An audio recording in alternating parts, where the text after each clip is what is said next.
करते हैं board paper 2024 से क्वेश्चन नंबर 11। इसके अंदर कह रहा है if the diagonals of a quadrilateral divide each other proportionally then it is अ।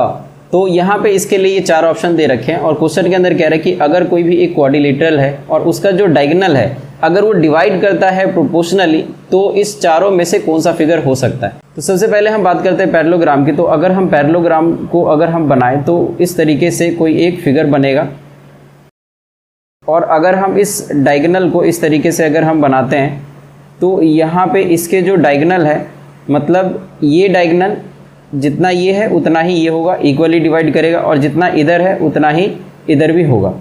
इसी तरीके से अगर हम रेक्टेंगल को अगर देखें तो रेक्टेंगल इस तरीके से हम बना सकते हैं और अगर हम इसके डायगोनल्स बनाएं और इसकी प्रॉपर्टी में देखें तो ये जो है ये इक्वल होगा और यहाँ से ये जो डायगोनल है ये इक्वल होगा अगर यहाँ पर सेंटर कोई ओ है, जैसे कि यहाँ पे भी सेंटर ओ हो सकता है। तो यहाँ पे ये दोनों आपस में बराबर है और हम कह सकते हैं कि ये इक्वली प्रोपोर्शनल है। यहाँ पर ये जो डायगोनल है और ये जो डायगोनल है ये 1:1 का रेशियो है, मतलब अगर ये 1 होगा तो ये भी 1 होगा, ये 1 होगा तो ये भी 1 होगा।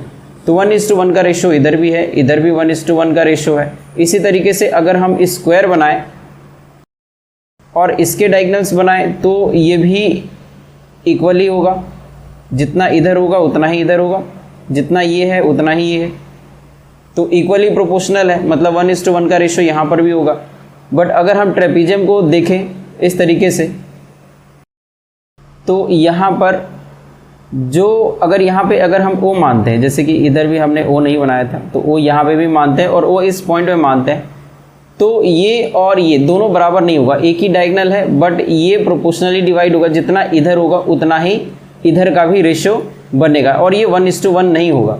तो क्योंकि अगर हम पैरेललोग्राम को अगर हम सही करेंगे तो हमें रेक्टेंगल और स्क्वायर भी सही करना पड़ेगा, मतलब तीनों एक जैसे हो जाएंगे। मतलब इसमें अगर 1:1 का रेशियो है डायगोनल का तो अगर ये सही है तो बाकी के दोनों भी सही होने चाहिए। बट हम जानते हैं कि एक आंसर के 3 ऑप्शन तो हो नहीं सकते, तो इसीलिए जो ट्रेपीजियम है वही हमारा आंसर सही होगा, क्योंकि इसमें जो डायगोनल है वो प्रोपोर्शनली है और कोई और रेशियो है।